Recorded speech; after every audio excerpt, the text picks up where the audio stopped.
Nabi Muhammad wafat di Madinah pada tahun 632 Masehi dalam usia 63 tahun. Hingga saat ini, miliaran umat Islam di seluruh dunia menghormati dan meneladani akhlak beliau.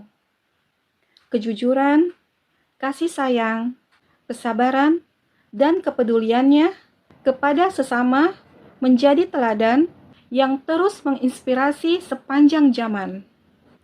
Bagi umat Islam, Nabi Muhammad bukan hanya seorang nabi, tetapi juga pemimpin masyarakat dan teladan dalam kehidupan sehari-hari. Ajaran dan perkataannya juga tercatat dalam kumpulan hadis yang menjadi sumber penting selain Al-Quran dalam memahami Islam.